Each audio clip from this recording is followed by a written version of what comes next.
Good evening, good morning, good afternoon, wherever you may be. Welcome to another episode of your Average Day Joes. I'm your host, C.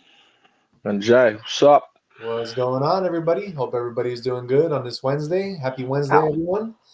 Midweek type deal, but we got through it for the most part. And by the time you know it, it's going to be Thursday when we wake up tomorrow. So almost there to the weekend. How was your day today or yesterday, Jay? It's always good, man. Blessings. Blessings on blessings on blessings. That's Hell what yeah. it is, man. Always good stuff. Yeah. Can never complain. Did you end up making it to the gym yesterday? Yeah, me and Jay started at 2 a.m. Oh, nice. Okay. We don't play games, man. Doesn't matter what time it is, we still get it in. Did you get to record anything so we could post it for Average Day Joes? Of See what course. you're doing? Come on, man. What you think this is? Of course. Nice. Especially, dude, it's surprisingly enough at that time, there's hella people, man. You'd be Really? surprised. Yeah, it's weird. At 12, there's hella people. Yeah. At 1, it's quiet. At 2, there's hella people. At 3, it's quiet. At 4, it's insane. It's weird, man. Yeah. It's really odd. You have no idea. I already know, man. It's kind of crazy. Right? You get like dispersed crowds of people. The what? The disparity of people is like really crazy, like coming in Yeah. and out, hour by hour into the gym. Yeah, it's very odd. Yeah, it's very, very odd. So, man, I was at work today, right? My second day on the job at the Subaru dealership. Okay. And today, I kind of realized that because yesterday I was like almost even thinking about quitting. Like I was like, man, it was hella boring. I didn't want to really do the job. I was just learning the products. But And I thought about quitting. yeah, because I'm like, you know what I mean? I'm like, do I really want to do this? Like, do I really want a job? You know what I mean? Like I could just keep doing Do I really want to? you know what I'm saying? Because I'm like, because being independent on Uber, it kind of like really messes with you. You know what I mean? So Yeah, I got you. that's what I'm saying. So I was like, damn, like, do I really want a job compared to what I'm doing now, where I'm independent, I get to do what I want? But what I did was I stuck through it, and I was like, you know what? I really want to like give it a try, because I don't want to quit on anything. Yeah. Especially because I know that there's a lot of potential there, and everything about that dealer is like really good. I'm talking about the closeness to the house, the proximity, the hours of the dealership. Everything's like super good, So I stuck it out today. But the good thing about being like at a dealership like the one I'm at is it's a very small dealership, so they're super like cool with everybody, and they kind of let you do your own thing as long as you're doing your job. They let you do your own thing. So the manager suggested to me, he's like, hey, why don't you just go and test drive all the Subarus we got? So I was like, oh, hell yeah. So I literally spent half the day going and just test driving every single model of Subaru they had. And man, Are you serious? Oh, that's kind of cool. I test drove every single model today, bro. And I'm going to tell you what, Subaru was always like a cool brand to me, but it was never something I can like see myself in. But after today, I have a change of opinion on Subaru, man. I really am like wowed by that brand product, and like even the Boxer engine and how they put their engines inside, the compartment. Everything is different about Subaru. Like, and they're the only brand that I learned that actually Toyota trusts enough to like partner with.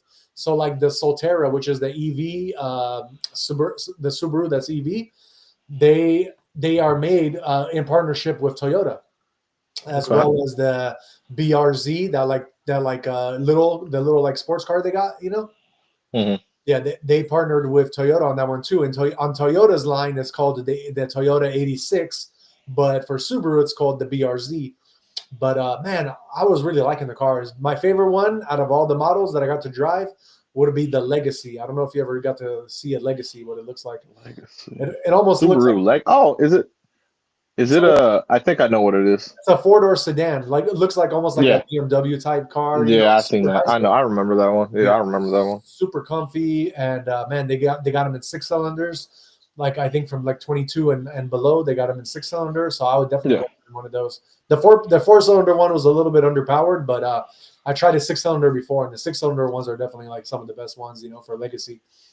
Really of course. Good. And I was actually pretty shocked by the Outback, because the Outback if you look at an Outback, it looks like your plain Jane station wagon, right? Nothing exactly. To it. But man, I went inside that thing, and everything, the whole interior super high quality, bro. The way they built the interior of that car and the comfort of it, I was shocked, man. Really, really high quality interior, really high quality car. You know what they do to it, like they also raise the suspension on it on purpose. They have like this X mode where if you're like going to Lake Tahoe, you can pretty much go through anything that like a normal truck or SUV would be able to go through because of the stuff that they put into those cars, that, you know, the technology that they put.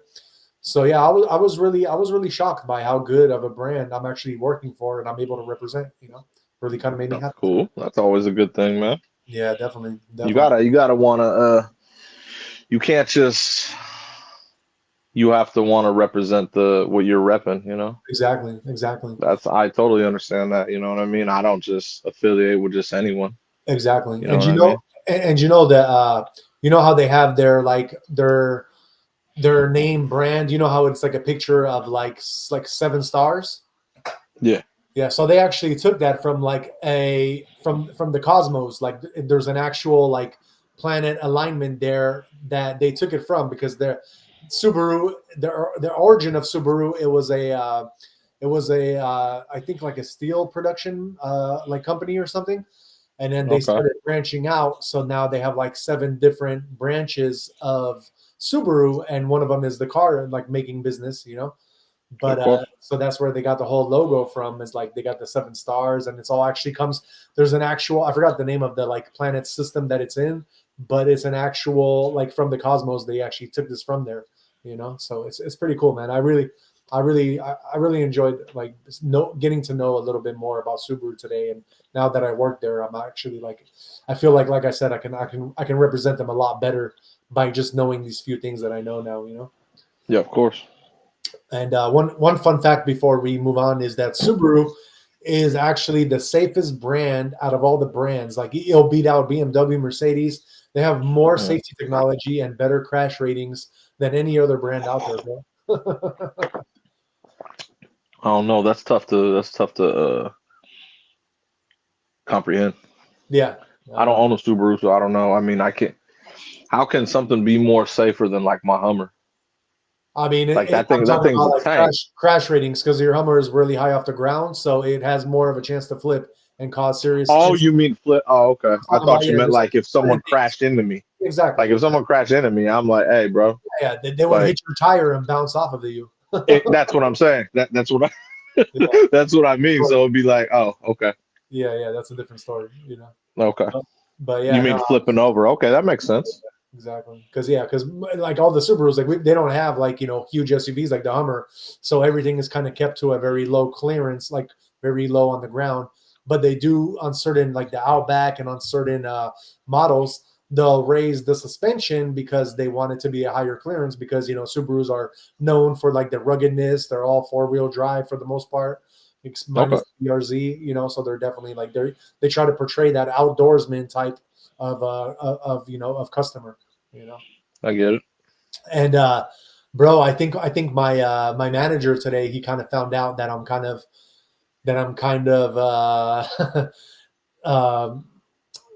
not, I'm not like everybody else kind of in the dealership, you know.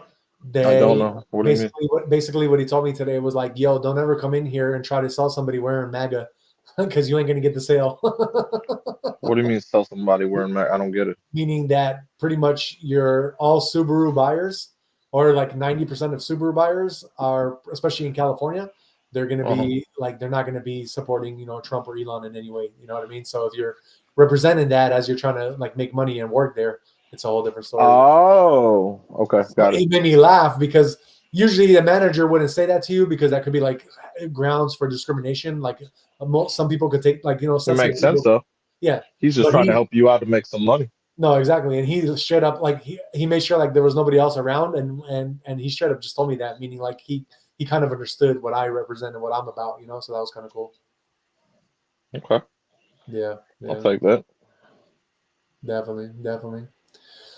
All right. Before we move on, shout out to Robert Sterling, sent me a message. He said, "Bald head, go to sleep," and then he said, "Stop begging for money." Yeah, man, I was just sharing my experience, my second day at the job, so I really ain't begging for money, but I got you. let's move on. Shout out to the 26 people watching, and let's move on to some NBA scores. What's going on in the NBA? Okay, so on ESPN right now, we got the Lakers and Nuggets. Lakers are up, actually, 87-70 in the third. The Suns are up on the Bulls, 93-80. Grizzlies are losing to the Blazers. That's kind of weird, 90-82 in the third. Kings are beating the Cavs. Okay, 87-81. They're still in the third as well. The Pacers beat the Mavericks. So the Suns need to win this, and then they should be even with the Mavericks. That's big. That's actually a big thing. Rockets beat the Magic. Pistons beat the Heat. Pelicans beat the Wolves. Wow, that's really bad. You're talking about today's games? Huh? These are Yeah, all right now. This is right now. What are the scores though? You want to know the actual scores of the winners? For today's games, yeah. Yeah, the Pacers beat the Mavericks 135-131. Rockets beat the Magic 116-108. Pistons beat the Heat 116-113. Pelicans beat the Wolves 119-115. That's a bad loss. Thunder beat the Sixers 133-100. Spurs beat the Knicks. Wow, 121-105. Wow. That's another bad loss. Yeah. And the Jazz beat the Wizards 128-112. Those are bad losses, man. The Wolves, that tells me the Wolves aren't ready for the playoffs. And that tells me the Knicks are just the Knicks. Right. Wow, that's real. Those are bad losses. I don't care. That's fine with me. I'm just saying those are bad losses. If I was a fan of those teams, I'd be pissed. Right. That's terrible. That's good for the Suns though, for the Mavericks loss, so the Suns can catch them. Yeah, definitely. Get that 10th seed. I'd rather see the Suns in there than the Mavericks. When the Mavericks are healthy next year with AD and Kyrie, they'll be good. Yeah, exactly.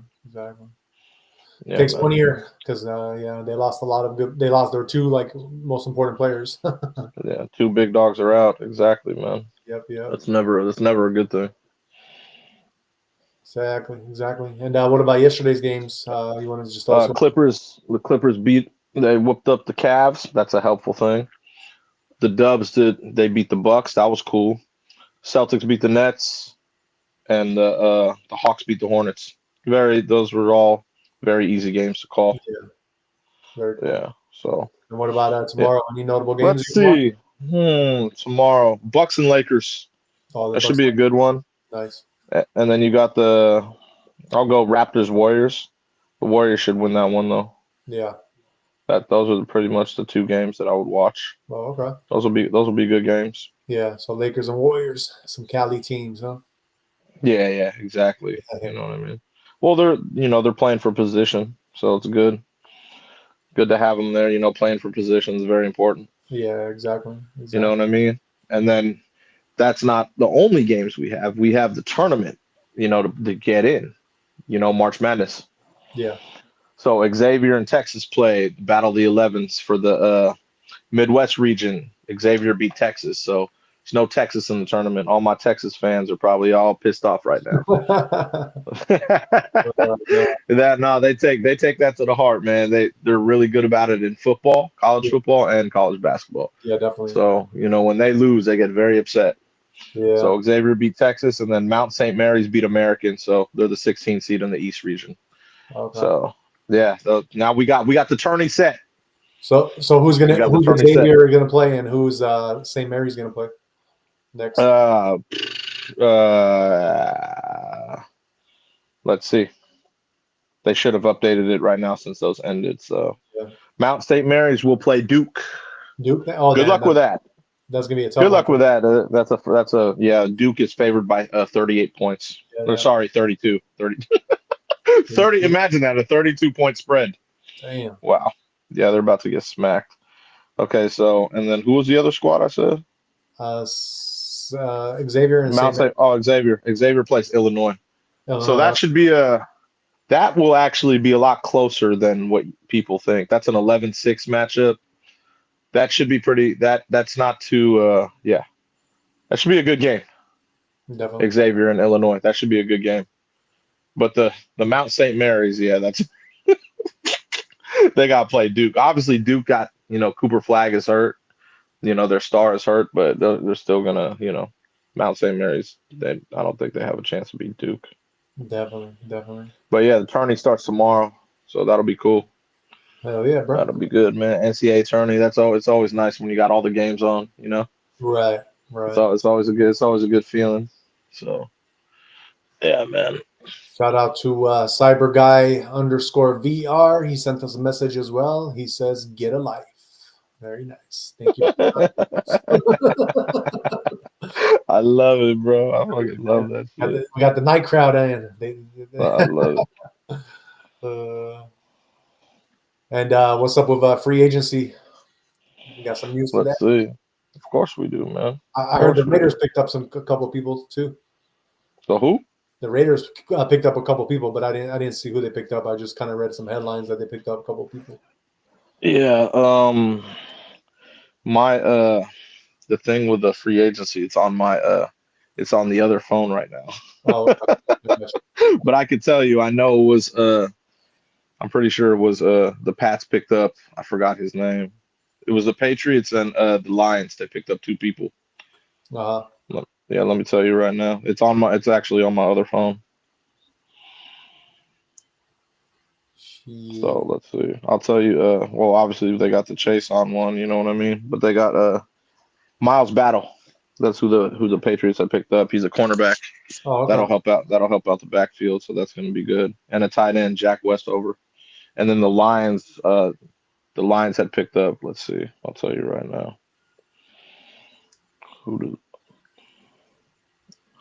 They signed. Let me see.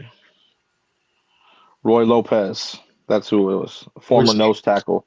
The Lions, Detroit Lions. Right. Yeah. So that was a good signing for them.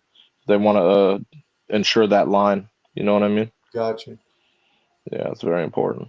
Very important to ensure that line, man. You know what I mean? Especially because they should have went farther last year and they didn't. Yeah. Detroit's a good squad, and they got their coaches built up that team. They got a good team. I like that team. All right. They got a good squad. It's always good to want to vote or to root for them, because they're always underdog. Yeah, definitely. You know what I mean? The Lions have been, trashed since Barry Sanders days. You know what I mean? Yeah, exactly. They were cool when they had Megatron and Matt Stafford. You know what I mean? But that was only for a couple of years anyway, until Stafford left. Yeah, so that's crazy. So I have everything on the thing. I just realized that's crazy. You do, or you have it on that phone? What the thing is, yeah. So I have it's on my other phone. On your so other phone. The easiest way I can do it is I just have to try to shift it over. Yeah, exactly. You know what I mean? And that's all good. I can do that. Yeah. Yeah. It's all good. DTW, thanks though, man. DTW wrote if he wants us to mod the comments. I actually like these comments, man. It gets us more thick skin in the game. What do you mean? Does he wants to what? Moderate the comments. Oh man, I don't care. Who cares about that? I don't care about that. It's all good. I never trip about that stuff, man. You should never trip about that stuff. That shit's funny to me. You know that. No, it's all good. You know what I mean? I don't know if they dissing either, but either they are or not, it don't matter, man. It's just funny. It's all good humor at the end of the day. So I can care less, man. You know what I mean? Can't be stopped. That's the thing. That's what I mean, man. You're always gonna have people who hate, and you're always gonna have people who show love. That's just how it is. Exactly. It's never a bad thing, man. You know what I'm saying? Exactly. Yeah, bro. All Gucci. All right, guys. So that is your free agency news, and let's move on. So I want to report. I'm going to pull this up for you guys, but there was a suspect today that I guess he was trying to. I guess he was trying to get into the CIA headquarters in Virginia, from what I understand. So let me pull that up. So it's a suspect surrenders to police after long hour standoff near CIA headquarters in Virginia. Let's see. A person was arrested Wednesday. With an hours-long police standoff near CIA headquarters. Police shut down part of the street in both directions due to the barricade incident. The suspect reportedly surrendered to FCPD negotiators and is in custody. There's an ongoing incident that law enforcement is currently responding to outside CIA headquarters. It says additional details will be made available when appropriate. That's pretty much all it says as of right now. I mean, it's CIA, so obviously he probably just had some kind of thing against the government. When they usually do that, they're just like totally against the government type thing, and they just want to, need some attention. They need some love too. So, but yeah, that is the surrender standoff news, and let's move Where on. was it? Where Virginia. was it? Virginia. I was in Virginia. Okay. Yeah. Yep. And let's move on to some Trump news with Jay. What's going on with Trump, man? Suspending some stuff. Yeah, he suspended. He halted. Remember that the transgender swimmer? Yeah. Yeah. So University of Pennsylvania, he's halting their $175 million funding because obviously the decision, because of the swimmer Yeah, to exactly. compete in women's sports. So yeah, that's tough. That's tough for them, man. If he's really about integrity of women's sports. You know what I mean? Yeah, So exactly. yeah, man. Like 175 mil. Like that's That's a lot of money.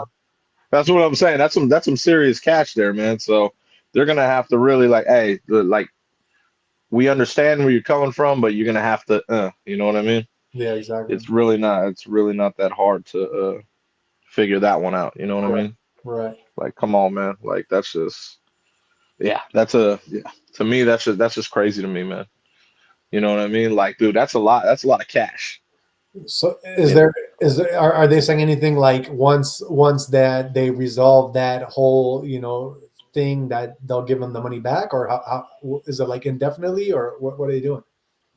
I have no idea. I mean, I can imagine if that person doesn't compete in women's sports, it won't be halted. Do you know Yeah. what I mean by that? Yeah.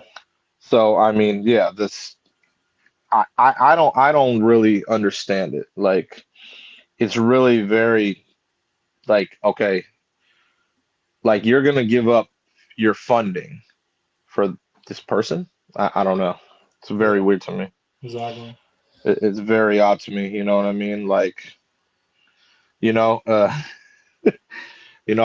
I was listening to Riley Gaines. She was the one that lost to that guy. You know what I'm saying? Yeah. Or the person. You know what I'm saying? Right. Right. And she, yeah, it's just, I don't know. It's just I don't know. It's very weird to me. You know what I mean?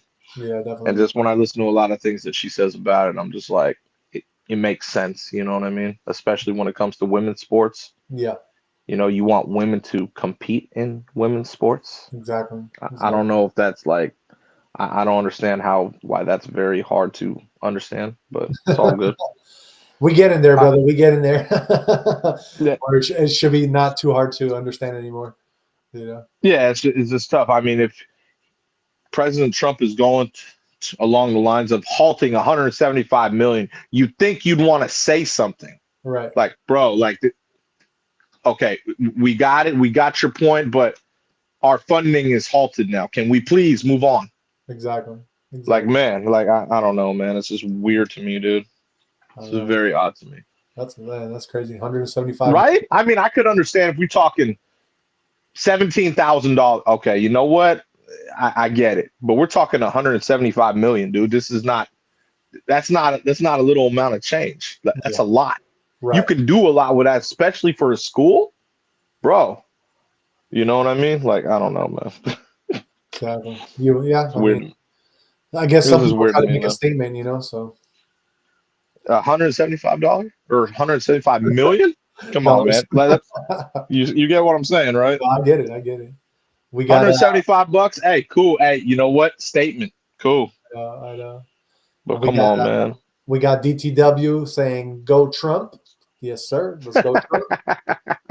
And when I was reporting on the CIA hostage thing, he also said, "Going crazy for JFK. It's only Hunter Biden." and and on what we're reporting right now with the Penn State, he wrote Riley Gaines. Yes, sir. Hell yeah, that's what's up, DTW. All right, man. Let's move on. Let's move on. So yeah, 175 million is suspended because they don't That's want. that's crazy to me, dude. Who I don't know. That's just crazy to me. Yeah, Like I don't know, man. I don't know. That's just weird to me. How a school would do that. I know. I know. Like I said, I think they're just trying to make a statement, and they're going to really pay for it now. They're going to be like, "Shit, why did we do that?" You know what I mean? That's hell. That's a lot of bread, man. Oh, I already know. Like I don't Already know, know. man. I don't know. All right. Well, That's weird. let's move on to some other business news. So basically, I wanted to report that we had the Fed today talking about interest rate cuts, and basically, he did not cut any of them. He's just holding them steady, so they didn't raise or they didn't go down. But they did report that there is two more cuts supposedly going to be coming this year.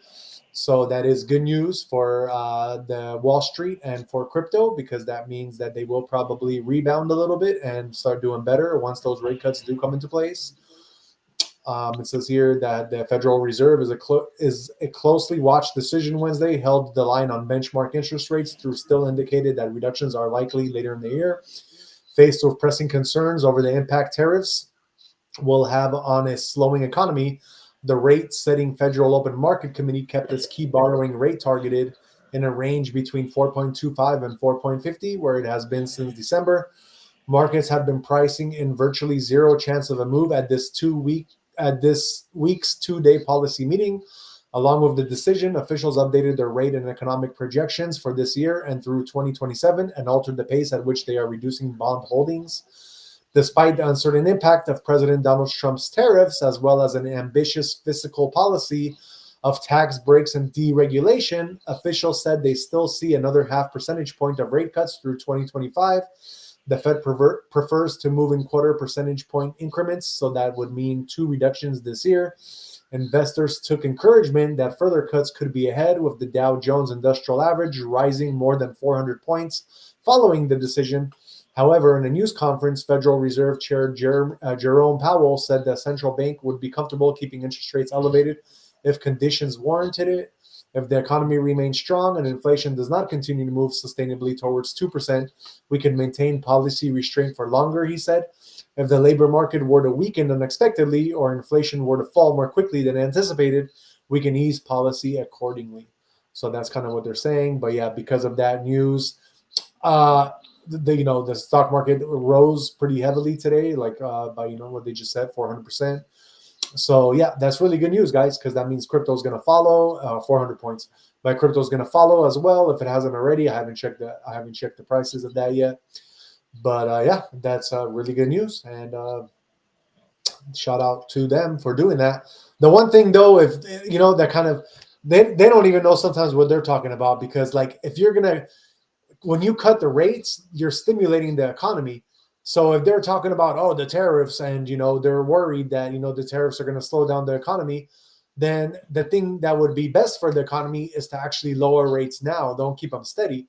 So I think they're kind of like like putting the foot in their own mouth by doing what they're doing, because you don't grow an economy by not cutting rates. You have to cut rates if you want the economy to grow, because there's going to be more money in people's pockets and more people are going to be able to spend on consumer goods.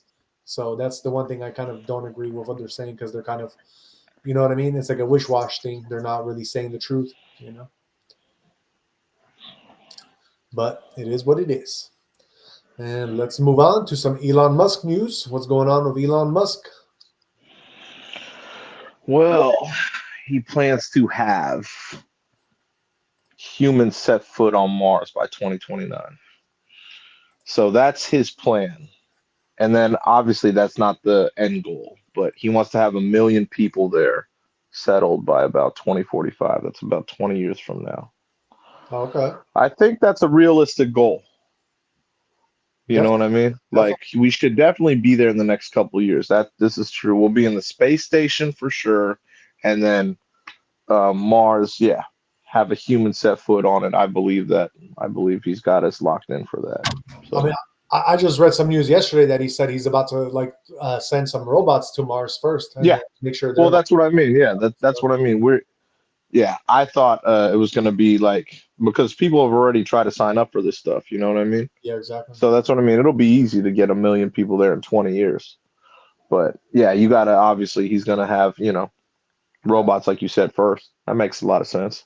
Dude, what You they know? what they need to do is take 6 robots, 1 Cybertruck, put the robots in the Cybertruck with a machine gun on the back, and then let 2 of the robots in the back man the machine gun, and then put the 4 other robots in the front and back seats of the truck, and let them explore the whole Mars. You know what I mean? Until we make sure that there's no kind of threat there before we do all that. Yeah, I agree. Make sure there's a whole bunch of cameras set up so we know exactly what what is there waiting for us. Who knows, I man? think I think they'll be fine. Yeah, definitely. I think they'll be fine. I think they'll be fine there. That's kind of cool. That's gonna be interesting. Yeah. About 20 years to have 1 million people. That's not out of the ordinary. Yeah. Why do you think, like people like Elon and, people even before Elon, what is the obsession with Mars? I don't understand that. I think we came from there, honestly.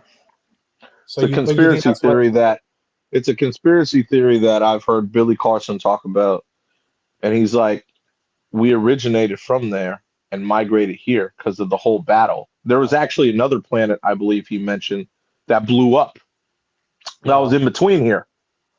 That was like an Earth, but I believe we are originally from Mars and migrated here, and now we're going back.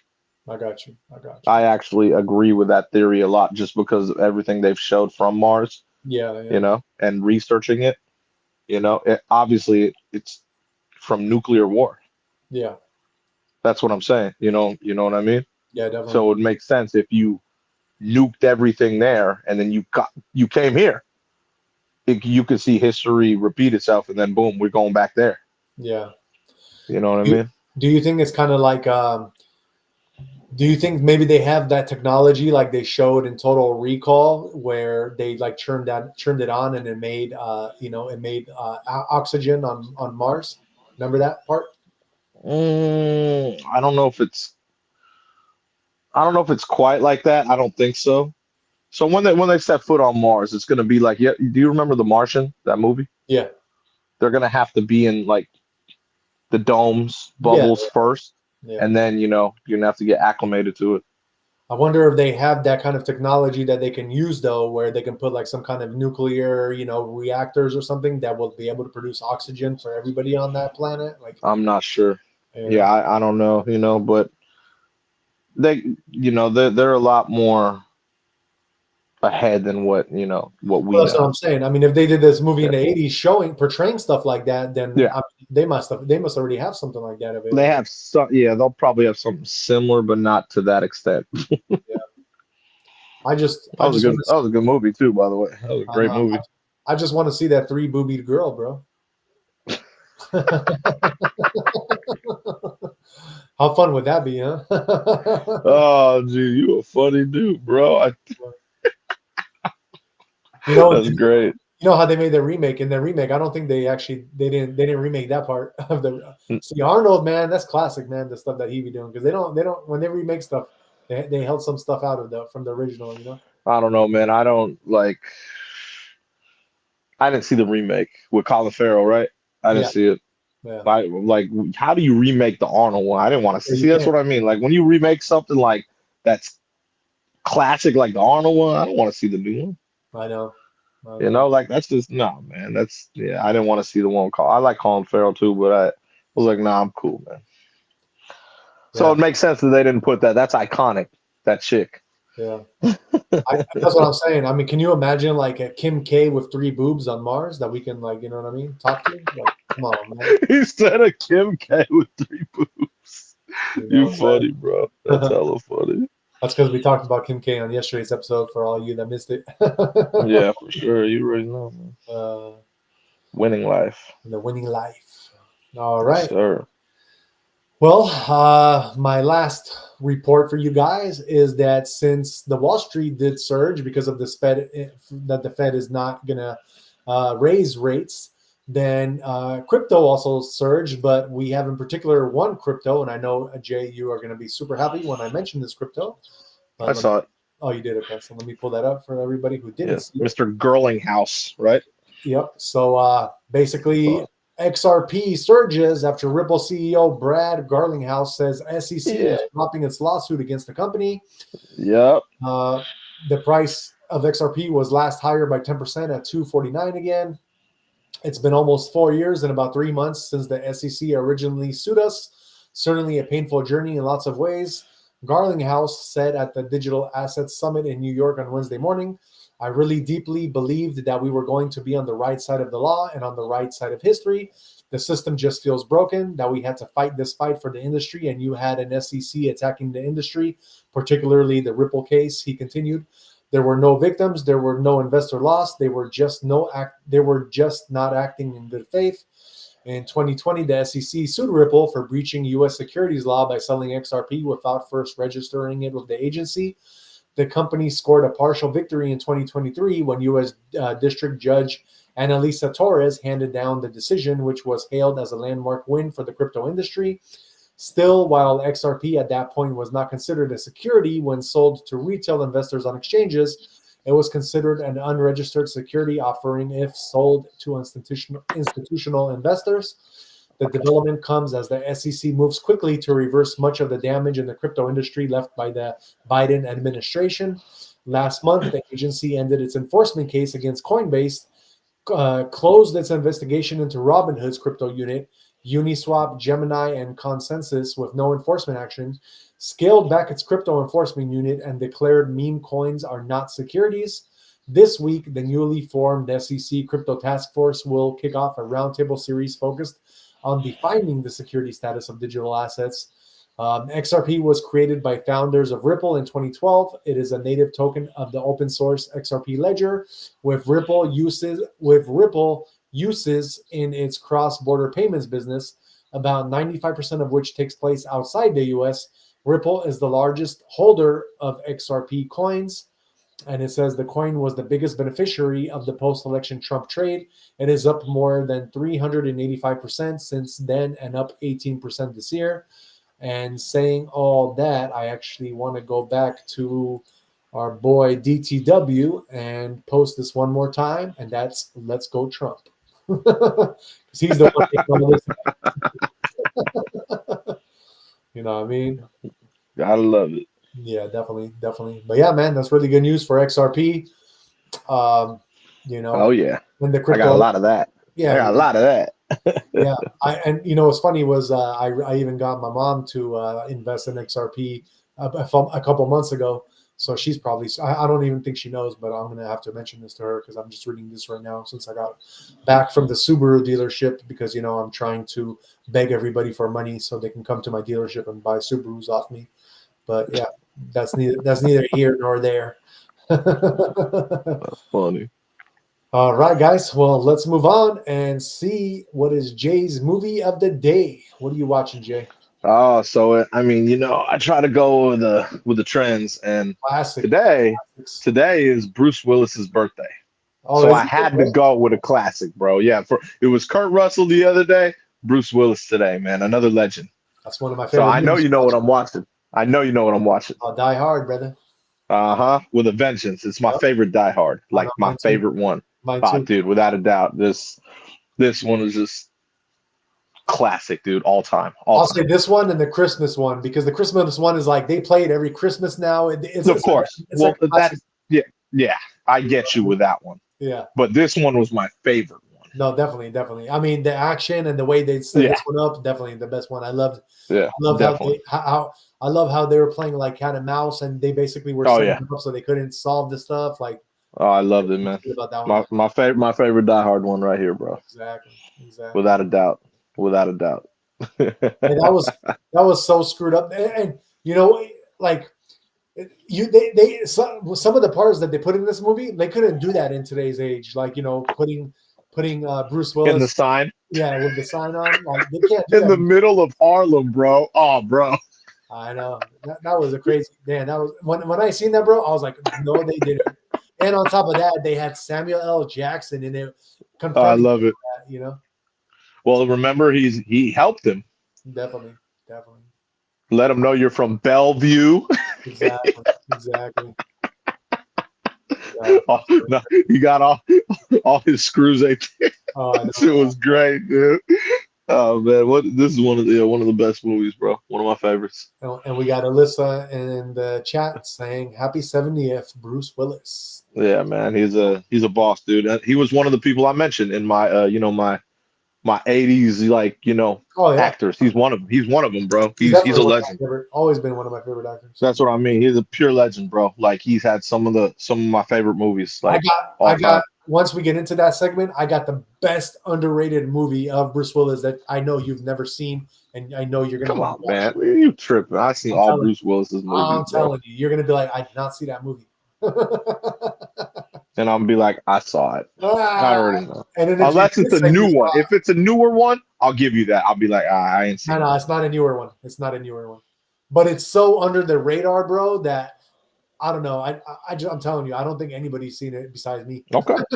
Okay. Hey, I believe you. I believe maybe you. One other person out of the 31 people watching us right now. Yeah, I believe you, man. But he has some of my favorite movies, like ever, dude. I know. Like honestly, this is one of them. Before we get into that, let's just briefly mention what this Die Hard is about with a Vengeance. So the whole Die Hard series, Bruce Willis is a cop. And, basically in this one in particular, you have someone that's trying to, how do I put it, hijack the Federal Reserve, the gold. Like basically, but like you said, it's cat and mouse. He's basically the enemy is portraying that he has bombs all over the city and he's going to bomb schools and certain things. So everyone's scrambling, trying to figure out where these bombs are. But little do you know, it's a heist.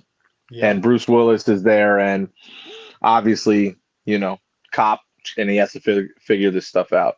And he's playing cat and mouse with the enemy. And it's awesome. And he ends up going through hoops to try to figure out who it is and why. Right. Such a good movie, man. And so much act.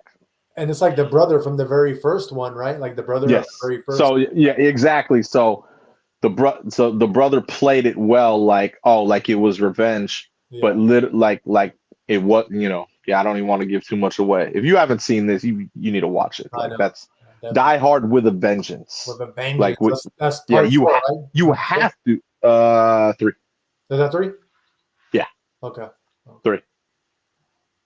Yeah, the fourth one was Live Free or Die Hard, which was excellent too. That was an excellent one too.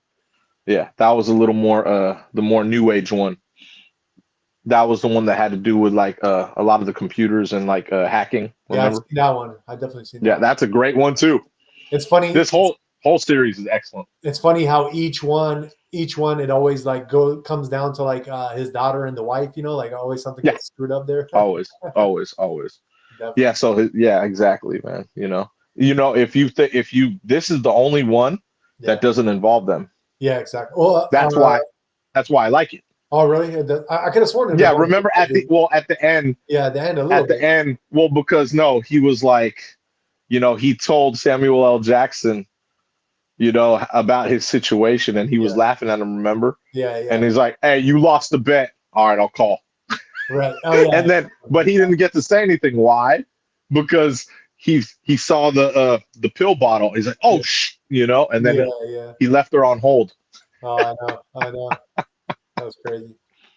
One of the best movies ever, bro, honestly. Movies, definitely. So, without a doubt. 1 through 10, what do you rate it? 10? Okay. Without a doubt, bro. It's not even close.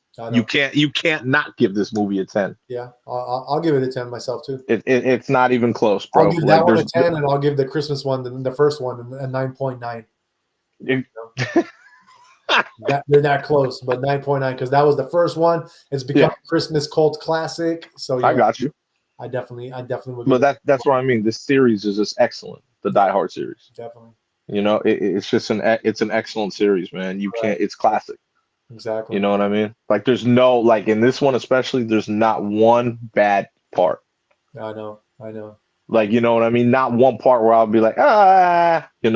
Yeah, definitely. It's excellent, dude. I know.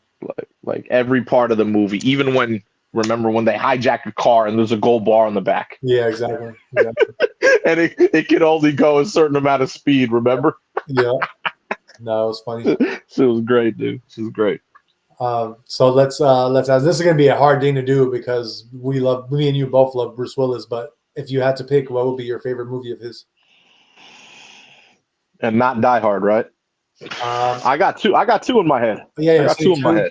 Say two. If you want, we can even say three on his because he's such a good actor. Oh, yeah, I know. He has so many movies, bro. I'll go. I'm gonna go a little different because I know this is one of my favorites. But I'll go. Last Boy Scout. Oh, okay. One of my favorite ones. I don't think you've seen that one. Have you seen that one? For sure, bro. Oh, dude, man, that fire, bro. Because I like Damon Wayans. No, I know. And bro, him, like both of them together. Oh my god, like it was funny action. Just dude. That movie kind of shocked me. The beginning of it, how he just like was like. Oh, I know how he just collapsed. Somebody like, dude, that was crazy. Yeah, no, and that's because obviously gambling. Yeah. You know what I mean? Like, yeah, man. But that was one of my favorite movies I ever seen. No, definitely. For sure. That's one of my favorites. Right there. And the other one I'm going to mention, you won't even know, but it's a comedy. It's a comedy? Yeah, it's called Blind Date. Blind Date. I don't know that one. Oh, my God, bro. I saw this when I was a kid, bro. And I'm telling you right now, I had a funny tape, and there was so many damn parts from that movie we threw on the funny tape. I could not stop laughing at this movie, bro. No, really? It was one of the funniest movies I've seen, bro. If you watch it, it's hilarious. It's called Blind Date. Blind Date, okay. So I had to throw that in there just because he's so action that this movie's a comedy. Yeah. You know, and so he ends up he goes on a blind date and the girl happens to be Kim Basinger. Oh, I got you. Nice. Yeah, it's a good thing, you know what I mean? And then like her ex-boyfriend ends up finding out and tries to chase him. Dude. They end up going to parties. He's there trying to get it. Oh, dude, it's hilarious. Kim Basinger is the girl that played Eminem's mom in his documentary, right? Yes, okay. Yes. Okay. She's been in so many movies, bro. Yeah. She used to be a Bond girl, the whole nine, man. Yeah. Kim Basinger. So I thought that the comedy you were going to mention was a '92 flick, Death Becomes Her. I thought that's what you were going to mention. I like that movie. It was cool. Yeah, I remember, but we're not going like the other two I mentioned. It's just to me, it's not close. The two I mentioned are the ones they're more up my alley. Death Becomes Her was a great movie. Yeah. Don't get me wrong. That was an excellent movie, but the other two just resonated with me way more. You know what I mean? Because he has so many good movies, dude. Like I said, too many good movies. Okay, so those were your two favorite ones? Yeah, besides Die Hard, for sure. Okay, so we'll say three then. We got Die Hard with a Vengeance, we got Boy Scout, and we got Blind. What was it? Last Boy Scout and Blind Date. Blind Date. Okay. And then I'll mention my. Oh, and what's your underrated one of his? Oh man.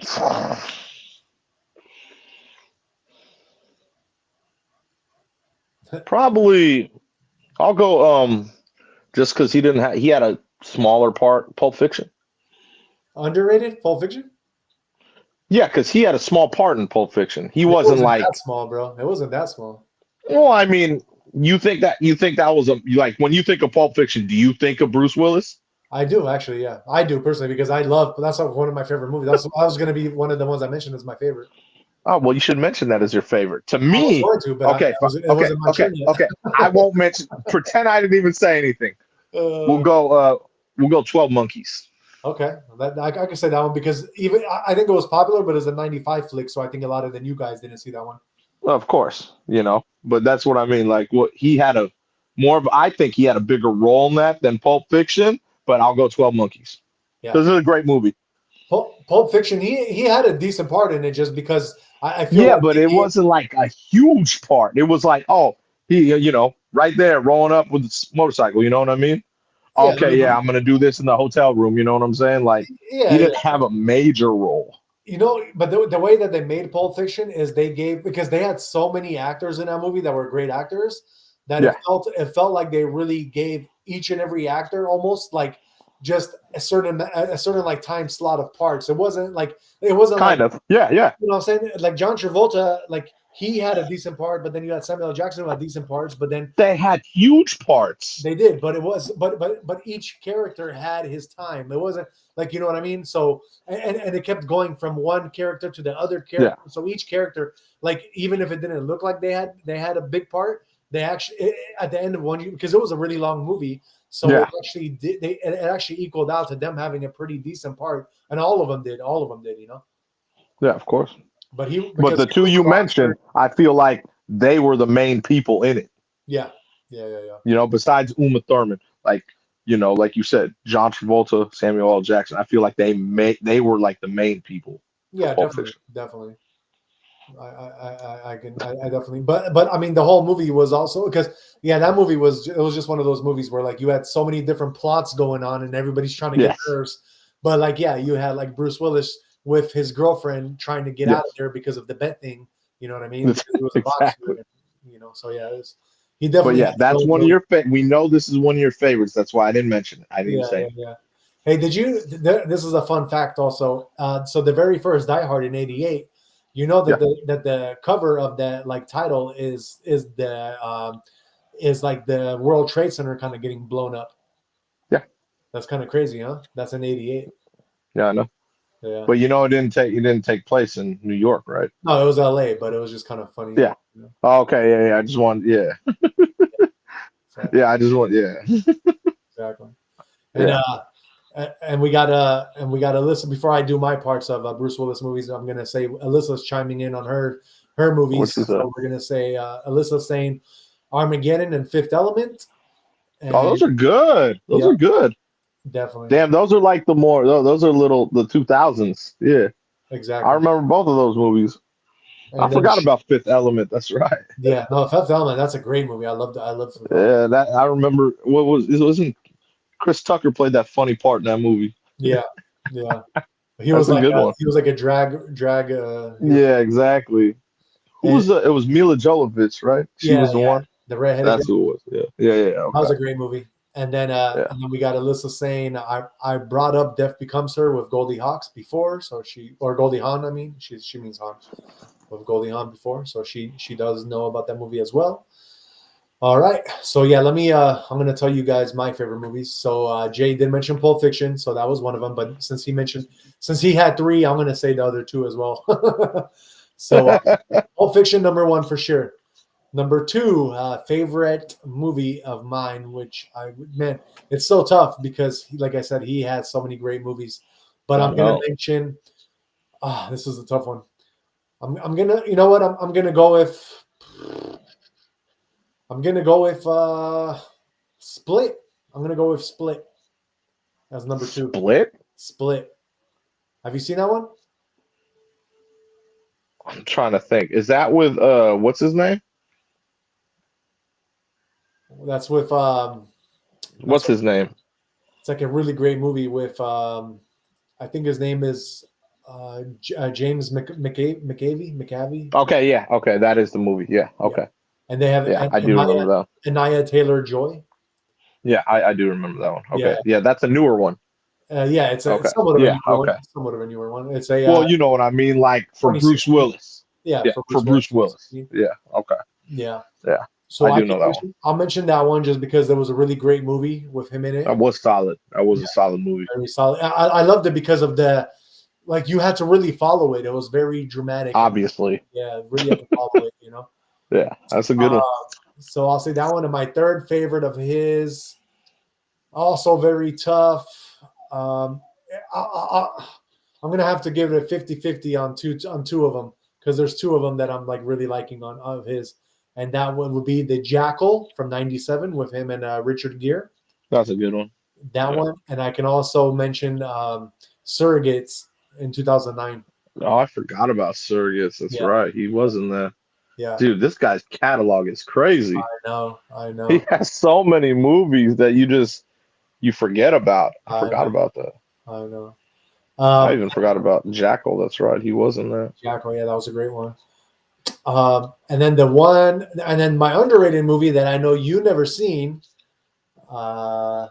I know you never seen this one, bro. How you know I never I seen it? know you That's never where I seen wanna this one because back then in '94 when it came out, our parents, unless you got to see it, your parents would not approve. It was almost like a soft X.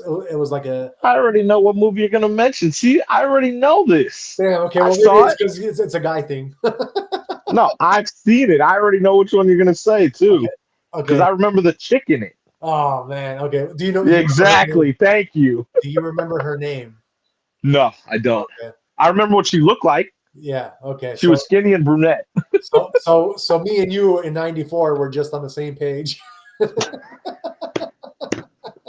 No, but no, they actually that movie was on like all the movies, like Cinemax, all the time. Yeah, yeah. But honestly, I was surprised that they showed that movie because that was like a soft rated X movie, bro. Like it was pretty I damn mean, it's just because of the storyline. the storyline. Yeah, exactly. Yeah, But you wouldn't even like. Yeah, I I knew thought you it were was gonna mention that. I knew you were gonna mention. See, I knew. I already knew. okay. So my apologies to you. I can Like I didn't know what you were gonna mention. yeah, yeah. But great minds think alike, and I just really enjoyed that movie. That So was a good movie. It was a good yeah. movie. And the movie that I didn't mention it yet for the Average Day Joes. So let me mention it. It's a Color of Night. It's a '94 flick. Definitely very, very, very I would say X-rated movie. If you haven't It's seen not it, even X-rated. It's just at that time, it's it X-rated. was definitely pushing the boundaries. Very pushing the boundaries. I'll give you that. At that time, especially because we were young, Yeah, like pushing the boundaries for sure. Because I was like, oh damn, like exactly. hey, Exactly. I remember, bro. I That was the remember. type of movie where I was watching it, and if I heard any footsteps coming towards me, I turned it to a different channel. Exactly. I get it. I totally get it. You know what I'm Believe me, saying? I understand. Yeah. That was a good movie. But if that now that I mentioned that movie and I'm kind of putting two and two together, that movie and Split are very, very similar in certain In ways. a In certain ways. yeah, exactly. In certain ways. Yeah. It's basically you got a guy with those kind of personalities, and then you had her in '94. Exactly. And she had her yeah, exactly. Yeah. Yeah. You That know was what I a mean? crazy movie, bro. That was a movie that makes you like I don't know, man. I was questioning psychology at that point in time watching that movie. You know what I mean? I was like, damn, the psychology of people is kind of crazy. Like how people can change up on you like that. Oh, for sure, bro. For That was sure. crazy. I haven't seen that movie since teenage years, man. No, exactly. Honestly, it's been a long time because, it's been a long time. I got to relive that movie. Got to watch that over. Yeah, and It's the been a chick's long name, time. FYI, was Rose. Yeah. There you go. There you go, man. Damn, that's crazy. Yep. Yep. I haven't seen that movie in so long. I like that movie too. It's a good one. Maybe we could play it for the Average Day Joes one of these days. Since we showed Euro Trip already. Yeah. Oh, that's crazy, man. Great movie, though. Great movie. I know. Color of Night. Other notable mentions. Do you want to mention some of his? Because I know he had so many good ones. Shit, man. You could go. Oh, yeah. I'll definitely. And this was probably one of my other favorite ones, but I didn't mention it. Is The Sixth Sense. Oh, that's right. That was a good one. Great movie. And that was a movie like you had to watch it a few times before you actually understood that thing. Like, yeah, I'm not going to give it away, but if you've never seen The Sixth Sense or if you've seen it but you didn't understand it, you got to really rewatch it because Sixth Sense was good. The ending and like what really happened at the end of it. Like why? I'll go Sin City. Sin City was dope. Sin City for sure. I'll mention Armageddon. Yeah, she mentioned that. Oh yeah, that's right. Got to go Hudson Hawk, bro. That was quality. Hudson Hawk, and then I'll mention Glass. He was in Glass. Yeah, he was the dude. He was like the superhero in Glass. Okay. Yeah. You got so many movies, man. Not off the top of my head. I mean, anyone could always mention the Expendables ones or like G.I. Joe. G.I. Joe. You know what I mean? G.I. Joe. I'll mention Red 2 and Red. Yeah, the Red series was cool. A lot of people in that too. One of my other favorite ones, Tears of the Sun. Yeah, I remember you told me about that one. That's right. Yep. That's throwback. Did you know? And I didn't even know this. Did you know that he was in Look Who's Talking with John Travolta? I did not know that. I didn't know that either. But he is. He was in that movie. I think he was a taxi driver or something like that in that movie. It would make sense. Yeah. Taxi driver, New York City. Yeah, exactly. We did mention 12 Monkeys, right? I did, yeah. Okay, so 12 Monkeys we mentioned. That was the underrated, remember? Yep. And then we got him and your boy who just caused a scene yesterday at the Knicks game on Cop Out. That was a movie. Cop Out. Tracy Morgan, yeah. So to tell again, Average Day Joes, if they didn't see us yesterday, what did Tracy Morgan do yesterday, bro, at the Knicks game? Party foul. It was gross, dude. It was so gross. Like, dude just blew chunks on the court, like courtside. So gross, dude. Grossest thing I've seen, bro. Like, I mean, it wasn't even like a little bit. It was like damn water faucet, bro. So yeah, so disgusting. For all of you who missed our show yesterday, we reported on it that Tracy Morgan basically was sitting courtside at the Knicks game and he just started blowing chunks out of his mouth. Oh god. The poor girl next to him, she was just, dude. Like, she paid for courtside seats, probably got hooked up, but she had to, like, right next to him. Like, dude, that's so foul. Exactly. Foulest shit I've seen. Bro, I have a weak stomach. If I was there and I saw that, I would throw up on him. Oh, I know. I'd literally be like, if I saw it right there and I was sitting, I'd be throwing up on him. Like, bro, this is disgusting. It's so gross. It was the grossest thing, bro. I'm even surprised they cleaned it up so well, like quick, like they were on it. Sure. I know, but it was coming out like I said, like it's like boom, like full force, dude. It was disgusting. Can you imagine if after him doing that, you had like 3 other people next to him all doing the same thing because of what they That's said? What I would. That's what I'm saying. My stomach, if I was there, I would have done it. Yeah. That's gross, bro. Yeah. That's what I mean. Dude, it was foul. Exactly. It was just foul. Exactly. So disgusting. And then another notable mention of movies, and that's actually another one. I'm not going to say I'm not going to go as far as say it was one of my favorites, but I could say it kind of was up there. It was up there in that category, but it definitely, I can't say it was one of my favorites, but it was very close, and that would be Looper. Looper? What's Looper? Seen Looper? I don't know Looper. That's with him and Joseph Gordon-Levitt when they were like time traveling. No. And your girl Emily Blunt was in that movie, and Piper Perabo. Piper Parabo's in that movie too, man. Looper, dude. Him and Joseph Gordon-Levitt did a really good job. So basically, I'll just tell you what it's about since you didn't see it. In a future society, time travel exists, but it's only available to those with the means to pay for it on the black market. When the mob wants to eliminate someone, it sends the target into the past, where a hitman known as a looper lies in wait to finish the job. Really? Yeah, so Joseph Gordon-Levitt is one such hired gun, and he does his job well until the day his bosses decide to close the loop and send Joe's future self, Bruce Willis, back in time to be killed. When did this come out? How come I don't know about this? 2012 flick, bro. Looper. Wow. I should check that out. You definitely should check that out, bro, because it sounds like a really good movie. Really good movie. Really makes you think. And it's time travel? Time travel and hitman, mob. I mean, you got everything that you would want in that movie, bro. You said Piper Perabo was in it too? Yep. And Emily Blunt? That's crazy. And Emily Blunt was in that movie. That's crazy. I've never seen it. Yeah, Looper. I'm surprised. Damn, I should have said that one as my underrated then. I actually never seen that one. Damn. I can't believe you haven't seen that one because that's what I'm saying. I had to mention it as like almost one of my favorites because it was definitely up there, bro. Like really good movie. You know, and you know Joseph Gordon-Levitt, he's a good actor. You know, he's a good actor. Yeah, he's definitely a good actor too. Other notable mentions. There's only like a few more. The Whole 9 Yards. That was a pretty funny comedy with him in it. Have you seen that one? No, I have not. Really, that's a 2000 flick, and that has a really good cast. That has Bruce Willis, Matthew Perry, Michael Clark Duncan. That one has Natasha Henstridge. Really? Yeah, Amanda. Oh, you know what? I think so. I haven't seen the full thing, but it was on the movie, like it was on movie channels throughout the years for sure. Got you. So I've seen parts of it. After you saying those people, I've definitely seen parts of it for sure. For sure, yeah. I haven't seen the full thing from beginning to end though, but I know what movie you're talking about. Yeah, exactly. After you just mentioned those people, yeah. Yeah. No, I after mentioning those people, I know exactly.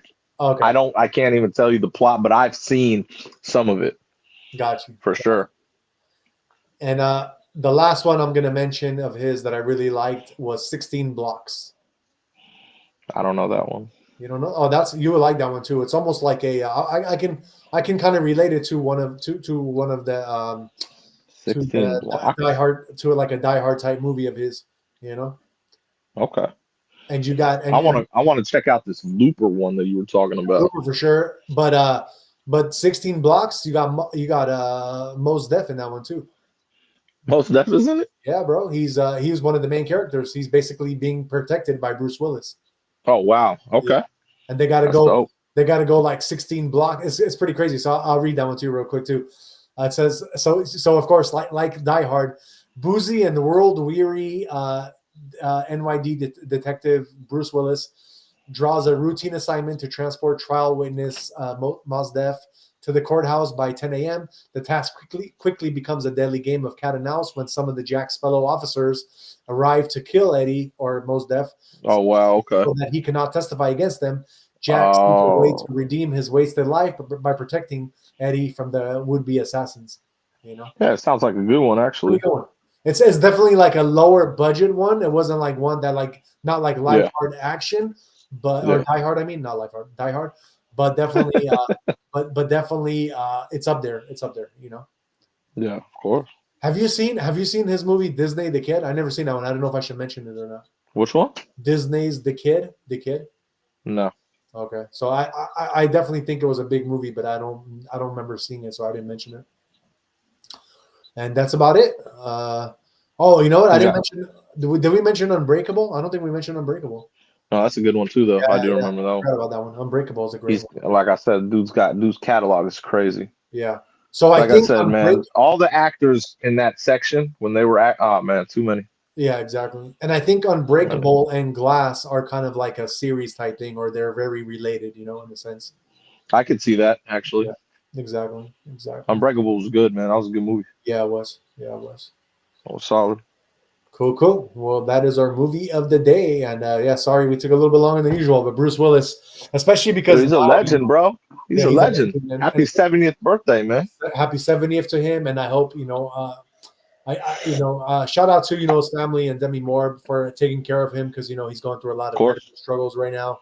Yeah, man. So, kind of it's sad to see, his mental state, dissipating it sucks, man. The way That's it is. The worst, man. Yeah, but at least he did something with his life for us, watching him over the years and the great movies that he came out with. Yeah, bro. Legend. And he was, and one of the great things I liked about him is he was never part of that whole pedo thing, No, definitely not. Yeah, definitely. And he was like, yeah, definitely not. So, yeah, shout out to Bruce Willis. Shout out to him. Legendary. Very legendary. Definitely legendary, bro. Yeah. I love it. I know. But excellent movies, man. Out of all those movies that we said, I think that the one movie that he didn't, and he never really did any other type of movie like that, would be The Sixth Sense. Don't you agree with that? I don't know. Think of any other movie like that. Yeah. Like The Sixth Sense? Like The Sixth Sense. That was just a movie that made you it was like a mind-bending movie. Like you really had to think. It's a great movie. Great movie. I loved it. Yeah, definitely. But yeah, okay, I'll give you that. Okay. Out of all his catalog? Yeah. Yeah, I'd say so. Because I would say The Color of Night, but then he did Split, so I can't say that no more. Yeah. And he's got the time travel theme going on, which is hella cool. Yeah, exactly. I didn't know about the Looper one, you know what I mean? You gotta watch that one, bro. You gotta watch that. I gotta check that out for sure. Alyssa, if you're still on, let us know if you've seen Looper before, and if not, then y'all should make it a date night movie type thing because put him on game, put Jay on game. Looper, man, all right, definitely. 12 Monkeys was similar too to the whole thing, you know what I mean? Yeah, 12 Monkeys, yeah. The travel, that was a great movie too. Yeah, exactly. To me, 12 Monkeys and The Fifth Element were kind of like similar in the exactly that Exactly. Yeah, I totally forgot about Fifth Element, and then she mentioned. I was like, oh yeah, exactly. Exactly. solid films, man. All right, guys. Well, that is our movie of the day. And yeah, we're watching Die Hard with a Vengeance with Bruce Willis, who we just talked about. And let us go on and give you some of that crypto alpha, man. Let's see what's happening in the crypto world. Shout out to the 32 people watching. Please don't forget XRP. 32 people. Don't forget to hit the like, subscribe, and share so that we can give you this alpha every day. And Alyssa just wrote, no, I don't think I've seen it. So yeah, definitely y'all should catch it together. Then that'll be a great movie. Cool. That'll be cool, man. Definitely, definitely. Is it on Netflix? I'm not sure what channel it's on, to be honest with you. I'm not sure. I'll check my Netflix. I have Netflix. Definitely. And Hulu. I can check Hulu too. Or I can just Amazon it. Yeah, exactly. Exactly. One of these is gonna have it. I'll tell you that. Oh, you know what? You can watch it for free on Pluto TV right now. It's on Pluto TV for free. What the hell's Pluto TV? It's just one of those streaming services, but it's a free service that you can watch. You just okay. Yeah, you just put on. Is it an app? Yeah, it's an app. It's an app. Okay. Yeah, you can download it on your TV. You can have it on your phone. I actually have it, and I like Pluto TV because it has one of the better movie titles on Pluto. Yeah, but you can watch it free there, bro. So it's all Gucci. It's all Gucci. All right, guys. Crypto world. Bitcoin right now, it is up. It is up like I said it was going to be because of the Fed not raising the interest rates. So Bitcoin is sitting at 85,595. It is up 3.18% over the last 24 hours. Our largest altcoin, Ethereum, is actually up 2,000. It's sitting at 2019. It is up 4.46% in the last 24 hours. And I'm actually gonna let me see because it is trending, so I'll mention it when I'm doing my trending segment. So, like I mentioned, the last 2 days, our fear and greed index is sitting at 31. It is actually going into the neutral zone, so it does look like crypto is making a comeback. I'm looking kind of a little bit at the chart of Bitcoin and Ethereum, and it looks like it just went like straight up today. So yeah, this is good news. We're back, baby. That's what I can say. We're back. But yeah, so fear and greed index 31. It is getting into the neutral. Your crypto global market cap as a whole is at 2.82 trillion, which is up 3.95%. Your trending top 5 coins right now. Number 1, XRP. It is sitting at $2.45. It is up 7.31%. Number 2, we got Bitcoin. Number 3, we got Ethereum. Number 4, we got Solana, which is sitting up 5.54%. And number 5, one I haven't seen in a long while, which is ADA, which is up 2.71%. And this is what I'm saying, guys. I've been in the crypto market for a whole long time now. When you got the top 5 trending coins are like some of the like fundamental coins that have been around the longest, then you better expect crypto to start going up and up because yeah, this is basically just showing that the money is pouring into these coins that a lot of people do trust. And when that happens, then you're just going to have a whole like marrying of people from there starting to put coins into more of the like coins that are, more meme type. And then from there, just kind of trickles down into the like ones that people are, are just like, they don't care about it, losing money into, but it makes the whole crypto market as a whole just a lot of money going into it. That being said, let's get into our top 5 gainers of the day. Oh, look at that. Okay, I'll mention that in a second. But number 1, Black Angus FTW. It is up 4,831%. Number 2, Baby Mubarak. That one is up 4,251%. Oh, man, these are some crazy gains right now. Number 3, we got Snow Leopard SNL. It is up 2,828%. And number 4, now guys, before I say number 4, if you go back to my crypto segment yesterday, I told you guys, if you guys invest in this coin that I'm about to tell you, this meme coin, and you invested yesterday when I said this, you guys would have been up 1,202% in what I mentioned yesterday. So number 4, you got the meme coin Cat X. It wasn't even in the top 100 yesterday, meaning that it was down for the count. But because I said it, I would have made you guys a lot of money. If you guys put $1,000 into CatX yesterday when I mentioned it, you guys would have been up 1,202% on $1,000. For all my math heads, that is a lot of money. Number 5, we got Time Traveler Baron. It is up 643%. Let me see if there's any notable mention ones that I can mention. that I've been talking about. Oh, there's a new one, number 30, Gems. That one is up 83%. Never seen that one before, so I'll mention it because I like Gems. Number 37, we got Matrix 1, or just Matrix. That one is up 57%. And we got number 40, Pepe. Pepe coming back with 60% gain over the last 24 hours. Besides that, I don't see any other ones, so I will just stick with those.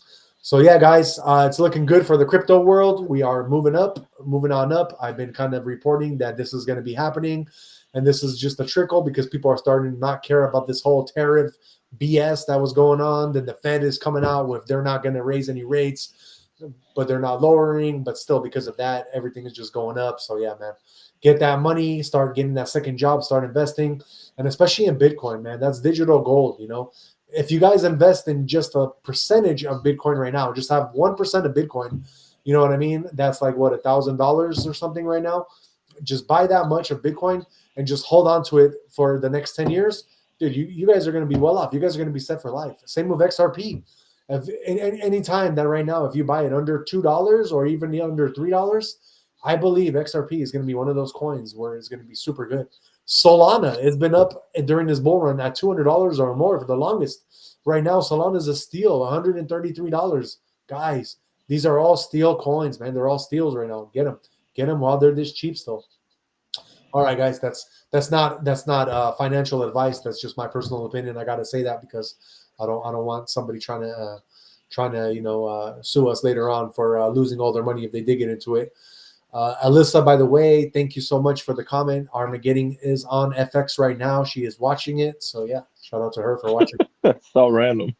That's hella random. As we were talking, she was the one that I believe mentioned it. So, yeah, she knows about it. Super random. That's crazy. I know.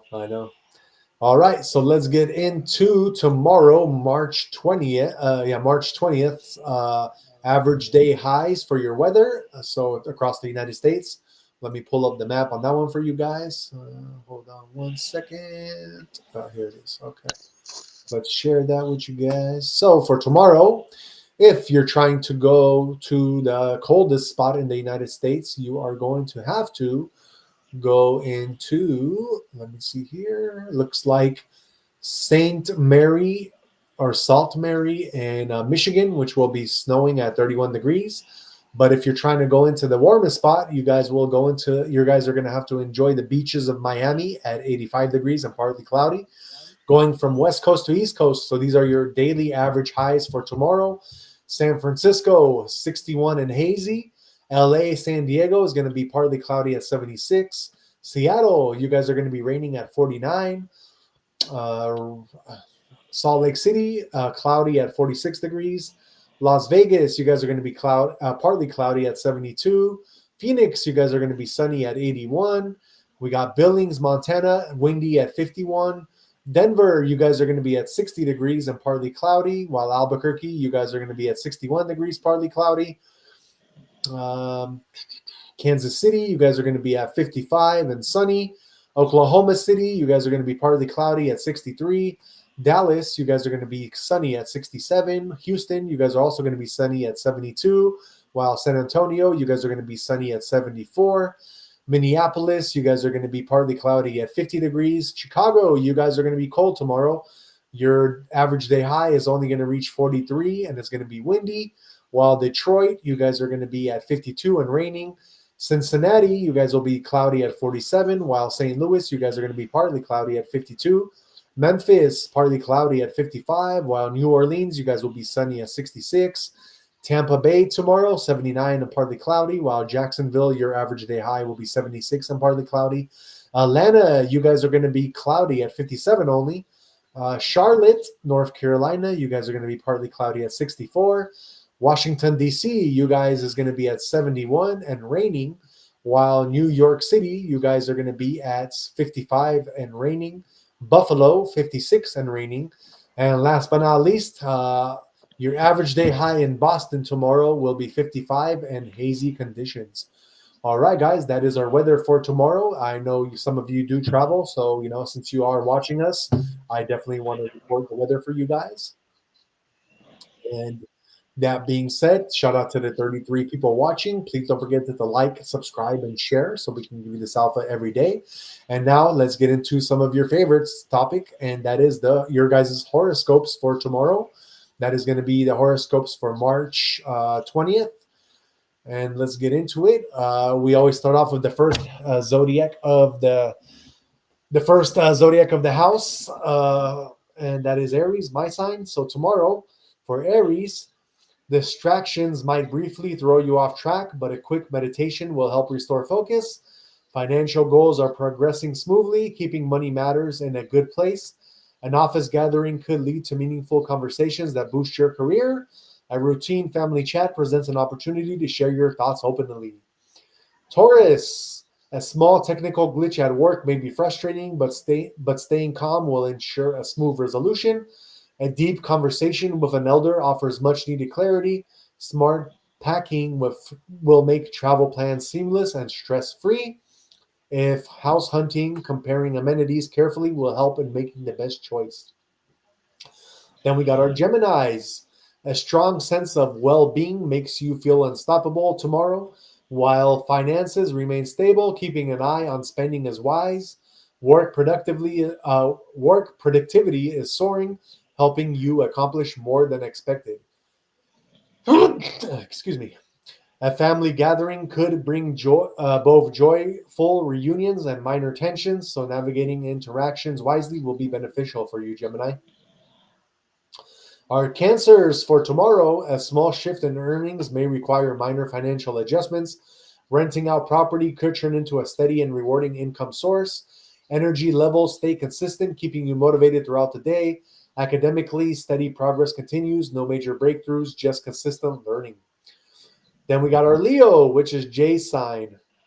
Oh, shoot. Hold on, guys. All of a sudden, everything just went blank for me, and I don't know why. Let me redo that real quick. Right when I said Leo, man. Jay, they don't want me telling you what's going to My happen bad. for you tomorrow, bro. No, it's my fault. I have power. Oh, okay. It's all good. It's all good. My fault. We back. Leo, tomorrow, your steady vibe makes structured planning a great choice tomorrow.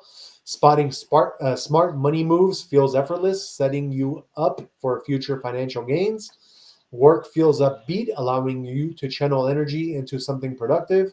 Family situations may test your patience, but staying composed will keep things smooth. Then we got our Virgos.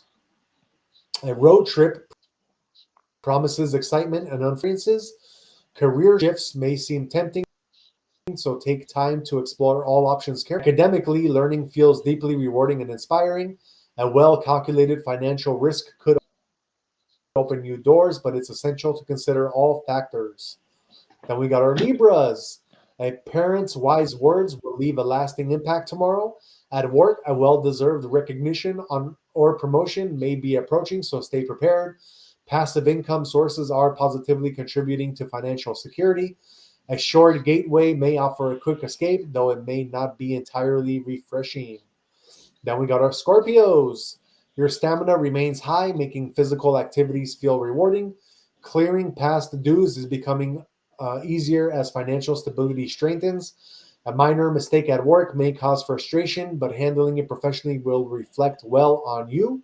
A younger family member may need emotional support, so offering encouragement will be appreciated. Sagittarius, a relative may seek advice, support them while respecting their choices. If considering reviewing financial details carefully will be essential. Energy levels are high, making tasks feel easier to handle. Academically, consistent effort will keep you on track. Then we got our Capricorn. A balanced day awaits with occasional moments of busyness. Monitoring credit card usage will help prevent unnecessary financial strain. Your career is on an upward path, making success feel within reach. A heartwarming moment with an extended family member will remind you of life's blessings. Then we got our Aquarius. Sales and revenue are on the rise, boosting professional confidence tomorrow. If considering financial diversification, tomorrow is a great time to explore new options. Your strong metabolism keeps you feeling active and refreshed. Academically, learning remains dynamic and exciting, and a minor family dispute may not involve you directly, but staying informed will be useful. Last but not least, we got our Pisces. Innovative thinking at work will set you apart from the competition. A heartwarming family reunion will bring joy and cherished moments. While debt remains under control, maintaining financial discipline is still important. Academically, steady progress continues, even if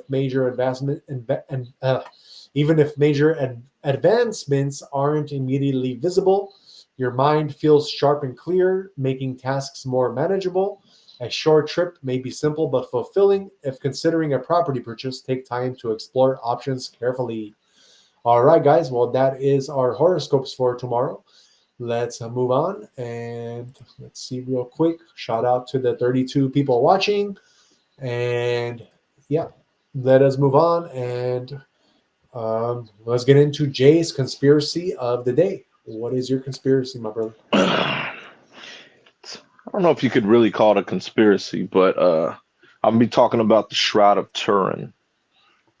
Do you know what that is? No. The Shroud of Turin. So it's basically a cloth, like a linen cloth, that had a faint image of a crucified man on it. And a lot of people believed it was the cloth of Jesus Christ. So that's been like the talk of it for a long time since I found it. You know what I mean? Yeah. And so obviously it's housed right now in the Cathedral of St. John the Baptist in Turin, Italy. That's why it's called the Shroud of Turin. Oh, okay. But yeah, so there's an actual faint image of it. You could pull it up if you want. You know, it's when I first saw it, I was like, oh wow.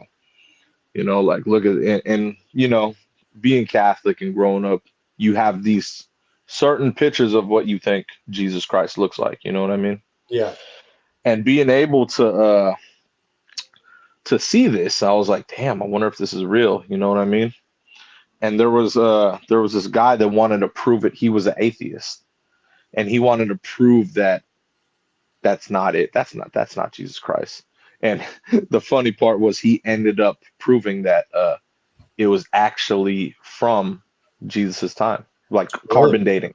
Yeah, carbon dating. So before he got to prove it, he proved this like a couple of years back because he wanted to. He basically was trying to say this is fake, you know. And so he ended up doing the math, and he's like, oh damn. So before he did it, it was carbon dated back to like 1260. So, oh, this has to be fake, you know? Yeah. But when they redid it and carbon did it, it's actually from the time, you know, like we're talking like Jesus's time. Yeah. You know what I mean? And yeah, man, you know me, I always come up with I always have to talk about the things that, you know, that resonate with me.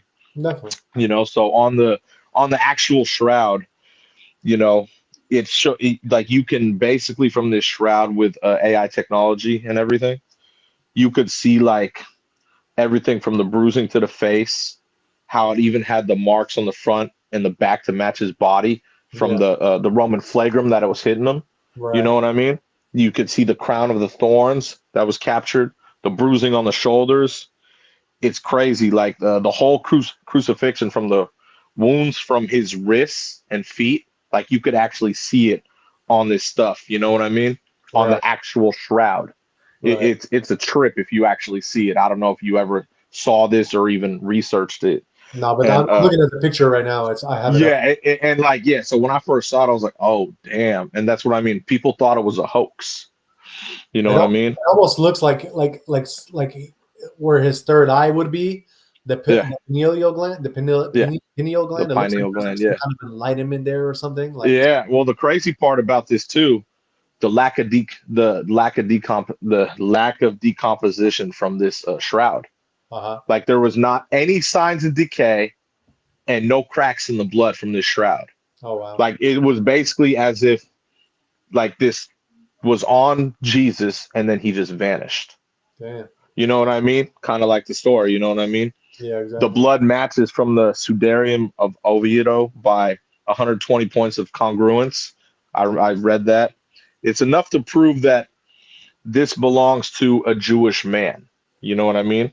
And just from the pollen, the dirt, now the dating test, the anatomical just accuracy is crazy that they determined that this is the burial cloth of Jesus Christ. Right. It's just, this type of stuff just, like I said, growing up Catholic, this type of stuff really gets to me. It's a cool thing. You know what I mean? Definitely. Like to even just see that nowadays. And you know what I mean? Like I would love to go to Turin, Italy just to check that out. You know what I'm saying? Right. But like, it's just a trip that they even have something like that it's not decayed, that it's not, you know what I mean? It's just a pure trip, because like I said, this was when I researched it years back, it was they thought, like I said, I was like, oh man, is this really a hoax? No, this can't be a hoax. I was like, no. I'm faithful enough to believe this, but then like I said, it was carbon dated 1260. No, this is, and then like I said, this atheist dude just decided to do it, just to prove it was like, not Jesus Christ, and he ended up solving it. Right. That was actually from Jesus's time, and the blood and everything match. It's crazy. It's a trip, bro. It's a trip. And it's with the the technology and everything these days, they put a face to the actual shroud, like how you can make a face from everything. Yeah. And it's crazy because it looks like just mostly all the stuff I saw growing up. Oh wow. Because a lot of people throughout the years would be like, how do you know that's what Jesus looks like? You know what I mean? Yeah. And it's like, I don't know. It's just what I see. That's what we're taught. You know what I mean? I don't know what he looked like, but actually, when you actually do the technology these days and match it to that, it actually looks very similar to all the pictures I saw growing up. Wow. Yeah. Crazy stuff, man. Very crazy. But you know me, I always have to bring it to the stuff that I believe in when I talk about conspiracies. You know what I mean? Nothing wrong with that, brother. But yeah, so I'm just happy that it was proven that it's definitely from that time, man. And I do have like a little 3-minute clip of them talking about it. Like, you do? Yeah. Play it, man. If you actually have the actual picture, that would be great. I do. The picture's it's here on YouTube, but it's very like, I don't know if you'll be able to see it type thing, but I have it. Oh, it's faint. Yeah, it's a little bit, but let me see. I want to make sure that it's gonna. If people do the research, they can see it, but exactly. It's just. But you can see the picture like right here, right now. If you're looking at it, like you can see the picture like clearly. Yeah. Exactly. So let me play this for everybody real quick. Hopefully everything will go okay with that. But let's play it. That's crazy, man. It's just crazy, bro. I know. All right, I'm gonna play it real quick. It's 3 minutes. Yeah, long. for sure.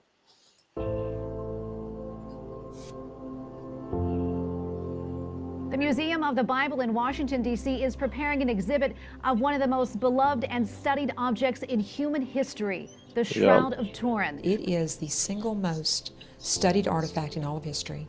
There is no other object known to exist that more academic scrutiny has been brought to bear on. The shroud is ranked among the greatest objects connected to the Passion. The actual cloth is kept in the Italian city of Turin. It has provoked intense scientific, historical, and theological interest. The image is an extremely precise photographic negative image that's on a non-photographically sensitive linen cloth. The evidence now, not only for the crucifixion, especially the gospel accounts of the crucifixion emblazoned on the shroud, is absolutely remarkable. One of the things we'll do in the exhibit is to highlight the gospel stories and show how the shroud reflects that and how it's depicted in the cloth, reflected in the cloth. It really just gives us a great opportunity to allow people who might just have a surface knowledge to want to come and dig deeper. In looking around, found the writings of two popes, Pope St. John Paul II and Pope Benedict XVI. John Paul called the shroud a mirror of the gospel. And Benedict said that it's an icon that is best understood through the eyes of faith. And so the nice thing about taking those two is that it mirrors the Gospels in the way that the pattern of wounds on the shroud match so closely the Gospels. And that ties into our mission at Museum of the Bible of telling the stories of the Bible. What's really going to be fun for people coming to see the exhibit are the interactives. One interactive, for example, will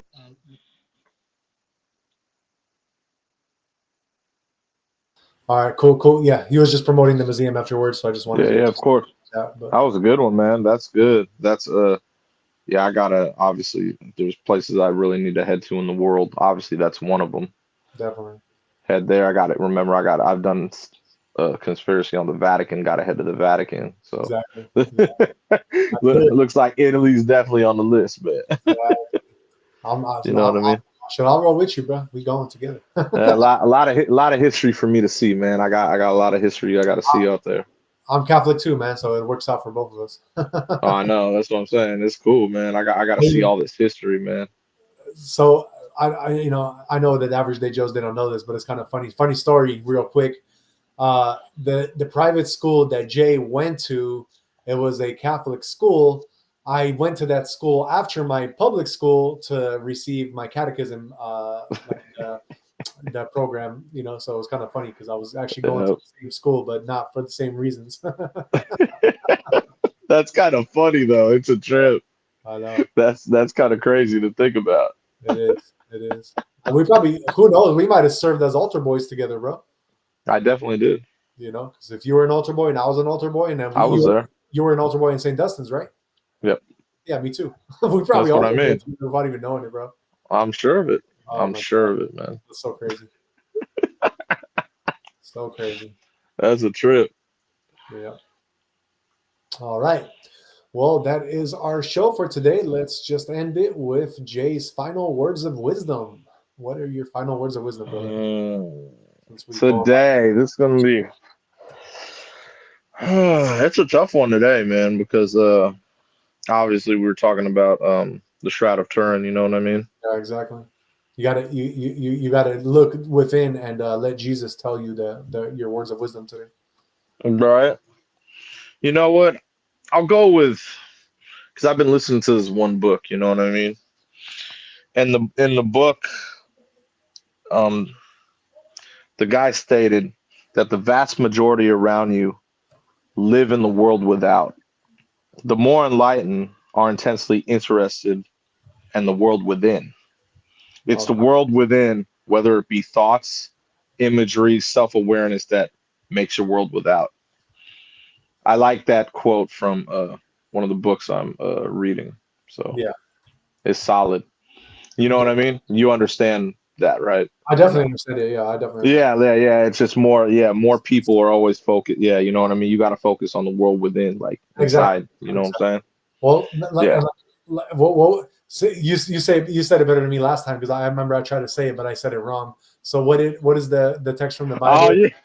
Remember? Because I said it wrong last time, so you might as well. The kingdom of God, like, is within. Is within you. Exactly. Yeah, I did. Yeah, I remember when you did say that. That's right.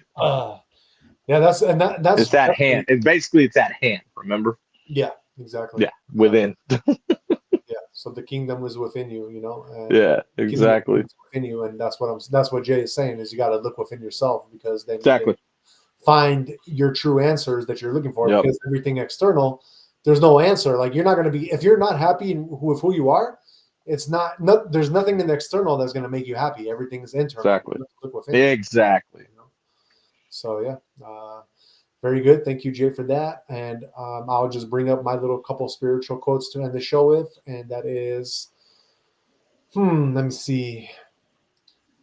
I guess I would say that when you let go of who you are, you become who you might be. That's an invitation to release limiting beliefs, And also the real voyage of discovery consists not in seeking new landscapes, but in having new eyes, because that is the kingdom within you. So, yeah, that is it for us today. Thank you guys so much for being here. Shout out to the 34 people watching on this Wednesday. And we will see you guys back here tomorrow. We will be on again at 8:30 p.m. Pacific time. So thank you guys. Our motto on the show is health, wealth, and happiness. That's what we go by. So yeah, that's what we try to report and give to you guys every day. So yeah, we love you and we will see you back.